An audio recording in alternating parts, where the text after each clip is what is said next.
6 आस्तिक दर्शनों में योग दर्शन का महत्वपूर्ण स्थान है। कालांतर में योग की विभिन्न शाखाएं विकसित हुईं, जिन्होंने बड़े व्यापक रूप में अनेक भारतीय पंथों, संप्रदायों और साधनाओं पर प्रभाव डाला। पतंजलि के सूत्रों पर सबसे प्राचीन भाष्य वेद व्यास जी का है। उस पर वाचस्पति मिश्र का वार्तिक है। विज्ञान भिक्षु का योगसार संग्रह भी योग का एक प्रामाणिक ग्रंथ माना जाता है। योग सूत्रों पर भोजराज की भी एक वृत्ति भोजवृत्ति है। पीछे से योग शास्त्र में तंत्र का बहुत सा मेल मिला और कायव्यूह का बहुत विस्तार किया गया, जिसके अनुसार शरीर के अंदर अनेक प्रकार के चक्र आदि कल्पित किए गए। क्रियाओं का भी अधिक विस्तार हुआ और हठयोग की एक अलग शाखा निकली, जिसमें नेति, धौति, वस्ति आदि षटकर्म तथा नाड़ी शोधन आदि का वर्णन किया गया। शिव संहिता, हठयोग प्रदीपिका, घेरंड संहिता आदि हठयोग के ग्रंथ है। हठयोग के बड़े भारी आचार्य मत्स्येंद्रनाथ, मच्छंद्रनाथ और उनके शिष्य गोरखनाथ हुए हैं। चित्त वृत्ति निरोध को योग मानकर महर्षि पतंजलि ने चित्त, समाधि आदि योग के मूल सिद्धांत प्रतिपादित किए हैं। प्रत्यक्ष रूप में हठयोग, राजयोग और ज्ञान योग तीनों का मौलिक वर्णन यहां मिल जाता है। योग सूत्र पर भी अनेक भाष्य लिखे गए। यम, नियम, आसन, प्राणायाम, प्रत्याहार, समाधि आदि की विवेचना और व्याख्या की प्रेरणा लेकर बहुत से स्वतंत्र ग्रंथों की भी रचना हुई। योग दर्शनकार पतंजलि ने आत्मा और जगत के संबंध में सांख्य दर्शन के सिद्धांतों का ही प्रतिपादन और समर्थन किया है। उन्होंने भी वही 25 तत्व माने हैं जो सांख्यकार ने माने हैं। इनमें विशेषता यह है कि इन्होंने कपिल की अपेक्षा एक और 26वां तत्व पुरुष विशेष या ईश्वर भी माना है, जिससे ये सांख्य के अनीश्वरवाद से बच गए हैं। पतंजलि का योग सूत्र समाधि, साधन, विभूति और कैवल्य इन 4 पादों या भागों में विभक्त है। समाधि पाद में यह बतलाया गया है कि योग के उद्देश्य और लक्षण क्या हैं और उसका साधन किस प्रकार होता है। साधन पाद में क्लेश, कर्म विपाक और कर्म फल आदि का विवेचन है। विभूति पाद में यह बतलाया गया है कि योग के अंग क्या हैं, उसका परिणाम क्या होता है और उसके द्वारा अनिमा, महिमा आदि सिद्धियों की किस प्रकार प्राप्ति होती है। कैवल्य पाद में कैवल्य या मोक्ष का विवेचन किया गया है। संक्षेप में योग दर्शन का मत यह है कि मनुष्य को अविद्या, अस्मिता, राग, द्वेष और अभिनिवेश ये 5 प्रकार के क्लेश होते हैं और उसे कर्म के फलों के अनुसार जन्म लेकर आयु व्यतीत करनी पड़ती है तथा भोग भोगना पड़ता है। पतंजलि ने इन सब से बचने और मोक्ष प्राप्त करने का उपाय योग बतलाया है और कहा है कि क्रमशः योग के अंगों का साधन करते हुए मनुष्य मुक्त हो जाता है और अंत में मोक्ष प्राप्त कर लेता है। ईश्वर के संबंध में पतंजलि का मत है कि वह नित्य मुक्त, एक, अद्वितीय और तीनों कालों से अतीत है और देवताओं तथा ऋषियों आदि को उसी से ज्ञान प्राप्त होता है। योग दर्शन में संसार को दुखमय और हेय माना गया है। पुरुष या जीवात्मा के मोक्ष के लिए वे योग को ही एकमात्र उपाय मानते हैं। पतंजलि ने चित्त की क्षिप्त, मूढ़, विक्षिप्त, निरुद्ध और एकाग्र ये 5 प्रकार की भूमियां मानी है, जिनका नाम उन्होंने चित्त भूमि रखा है। उन्होंने कहा है कि आरंभ की 3 चित्त भूमियों में योग नहीं हो सकता, केवल अंतिम 2 में हो सकता है। इन 2 भूमियों में संप्रज्ञात और असंप्रज्ञात ये 2 प्रकार के योग हो सकते हैं। जिस अवस्था में ध्येय का रूप प्रत्यक्ष रहता हो उसे संप्रज्ञात कहते हैं। यह योग 5 प्रकार के क्लेशों का नाश करने वाला है। असंप्रज्ञात उस अवस्था को कहते हैं जिसमें किसी प्रकार की वृत्ति का उदय नहीं होता, अर्थात ज्ञाता और ध्येय का भेद नहीं रह जाता, संस्कार मात्र बच रहता है। यही योग की चरम भूमि मानी जाती है और इसकी सिद्धि हो जाने पर मोक्ष प्राप्त होता है। योग साधन के उपाय में यह बतलाया गया है कि पहले किसी भी स्थूल विषय का आधार लेकर, उसके उपरांत किसी सूक्ष्म वस्तु को लेकर और अंत में सब विषयों का परित्याग करके चलना चाहिए और अपना चित्त स्थिर करना चाहिए। चित्त की वृत्तियों को रोकने के जो उपाय बतलाए गए हैं वह इस प्रकार हैं: अभ्यास और वैराग्य, ईश्वर का प्रणिधान, प्राणायाम और समाधि, विषयों से विरक्ति आदि। यह भी कहा गया है कि जो लोग योग का अभ्याम करते हैं उनमें अनेक प्रकार को विलक्षण शक्तियां आ जाती है, जिन्हें विभूति या सिद्धियां कहते हैं। महर्षि पतंजलि ने योग को चित्त की वृत्तियों के निरोध के रूप में परिभाषित किया है। योग सूत्र में उन्होंने पूर्ण कल्याण तथा शारीरिक, मानसिक और आत्मिक शुद्धि के लिए 8 अंगों वाले योग का एक मार्ग विस्तार से बताया है।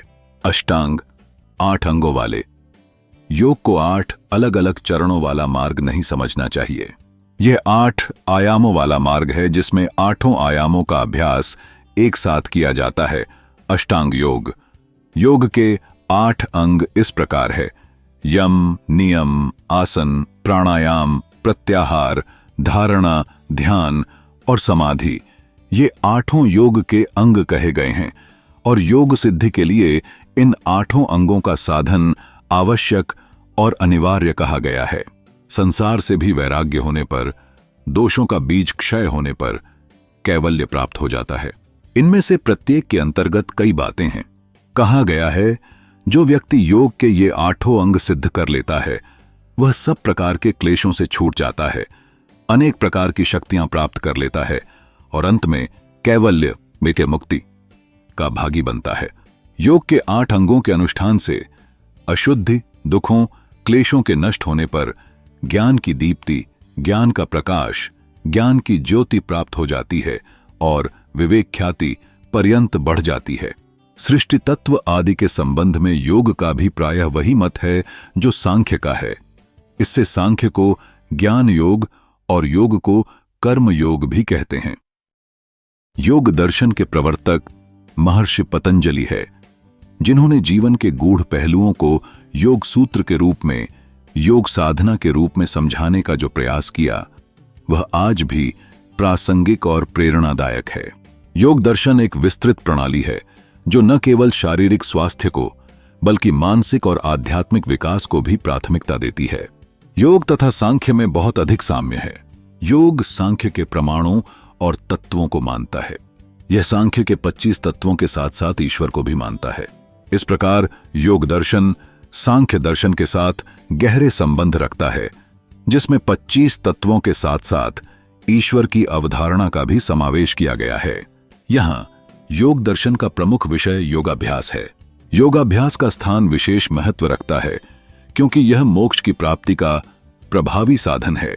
सांख्य के दृष्टिकोण से विवेक ज्ञान की प्राप्ति का मार्ग योगाभ्यास से ही प्रशस्त होता है। सांख्य के अनुसार मोक्ष प्राप्ति का प्रमुख साधन विवेक ज्ञान है। विवेक ज्ञान की प्राप्ति प्रधानतः योगाभ्यास से ही हो सकती है। योग चित्तवृत्ति के निरोध को कहते हैं। चित्त की 5 प्रकार की भूमियां हैं। यह ज्ञान चित्त की 5 अवस्थाओं के माध्यम से अथवा पंचचित्त भूमियों की सहायता से समझा जा सकता है। क्षिप्त भूमि, मूढ़ भूमि, विक्षिप्त भूमि, एकाग्र भूमि और निरुद्ध भूमि। पहली भूमि क्षिप्त कहलाती है क्योंकि इसमें चित्त सांसारिक वस्तुओं में क्षिप्त अर्थात चंचल रहता है। क्षिप्त अवस्था में चित्त अव्यवस्थित और सांसारिक वस्तुओं के प्रति आग्रही होता है, जबकि दूसरी भूमि मूढ़ कहलाती है क्योंकि इसमें चित्त की अवस्था निद्रा के सदृश अभिभूत रहती है अथवा चित्त निद्रा के समान थका हुआ सा रहता है। तीसरी भूमि विक्षिप्त कहलाती है। यह क्षिप्त से अपेक्षाकृत शांत अवस्था है किंतु बिल्कुल शांत नहीं है। विक्षिप्त चित्त कुछ चंचलता दिखाता है किंतु फिर भी समाधान की कमी होती है। इन चित्त भूमियों में योगाभ्यास संभव नहीं है। चौथी तथा 5वीं भूमियां एकाग्र तथा निरुद्ध कहलाती हैं। योगाभ्यास तभी संभव हो पाता है जब चित्त की अवस्था एकाग्र या निरुद्ध हो। एकाग्र अवस्था में चित्त किसी ध्येय में मग्न या केंद्रीभूत रहता है। एकाग्र अवस्था में चित्त ध्यान में डूबा रहता है, जिससे एक निश्चित ध्येय की ओर ध्यान केंद्रित होता है। निरुद्ध अवस्था में चित्त की सभी गतिविधियां शांत हो जाती हैं और केवल आत्मा का प्रकाश उपस्थित रहता है। निरुद्ध अवस्था में चित्त और चिंतन सभी का अंत हो जाता है। एकाग्र तथा निरुद्ध योगाभ्यास में सहायक हैं। योग 2 प्रकार के होते हैं, संप्रज्ञात तथा असंप्रज्ञात। संप्रज्ञात उस योग या समाधि को कहते हैं जिसमें चित्त ध्येय विषय में पूर्णतया तन्मय हो जाता है, जिससे चित्त को उस विषय का पूर्णतया स्पष्ट ज्ञान होता है। असंप्रज्ञात उस योग को कहते हैं जिससे मन की सभी क्रियाओं का निरोध हो जाता है। फलस्वरूप ध्येय विषय के साथ साथ अन्य सभी विषयों के ज्ञान का लोप हो जाता है। केवल स्वप्रकाश आत्मा ही अवशिष्ट रह जाता है। संप्रज्ञात में चित्त ध्यान को पूर्णता से समझता है, जबकि असंप्रज्ञात में मन की सभी क्रियाएं रुक जाती हैं। आध्यात्मिक विकास के लिए योगाभ्यास के 8 अंग अत्यंत आवश्यक हैं, जो योगांग कहलाते हैं। यम, नियम, आसन, प्राणायाम, प्रत्याहार, धारणा, ध्यान तथा समाधि, ये सभी अंग योगाभ्यास के लिए आधारभूत हैं।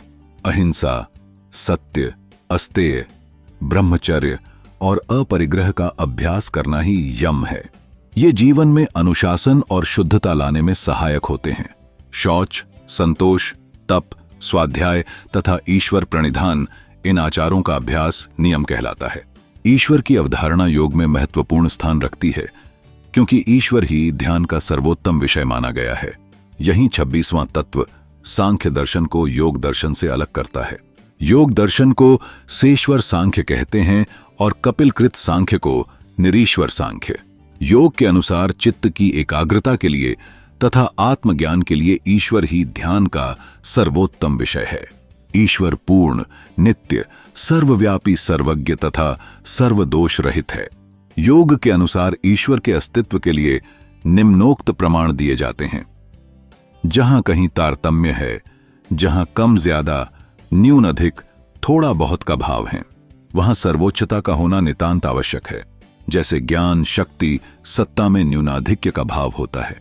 अतः पूर्ण ज्ञान, सर्वज्ञता, पूर्ण शक्ति, सर्वशक्तिमान तथा पूर्ण सत्ता, सर्वव्यापक का होना निःसंदेह है। जो पूर्ण ज्ञानी, सर्वज्ञ है, सर्वव्यापक है, वही ईश्वर है। योग दर्शन में ईश्वर की पूर्णता, सत्ता और ज्ञान की व्यापकता से न केवल विचारों का संपोषण होता है, बल्कि यह मानवता को एक उद्देश्य की ओर अग्रसर करता है। इसके माध्यम से महर्षि पतंजलि ने ज्ञान प्राप्ति और आत्मज्ञान के लिए एक सशक्त मार्गदर्शन प्रस्तुत किया है, जो सदियों से मानवता का मार्गदर्शन कर रहा है। आनंदप्रद शारीरिक स्थिति को आसन कहते हैं। नियंत्रित रूप से श्वास के ग्रहण, धारण तथा त्याग को प्राणायाम कहते हैं। इंद्रियों की चाहत विषयों से हटाने का नाम इंद्रिय संयम अर्थात प्रत्याहार है। चित्त को शरीर के अंदर या बाहर की किसी वस्तु पर केंद्रीभूत करने को धारणा कहते हैं। किसी विषय का सुदृढ़ तथा अविराम चिंतन ध्यान कहलाता है। समाधि चित्त की वह अवस्था है जिसमें ध्यानशील चित्त ध्येय विषय में तल्लीन हो जाता है। प्रकृति और पुरुष के संयोग से संसार की सृष्टि का आरंभ होता है। इस संयोग का अंत होने पर प्रलय होता है। पारस्परिक संयोग या वियोग पुरुष और प्रकृति के लिए स्वाभाविक नहीं है।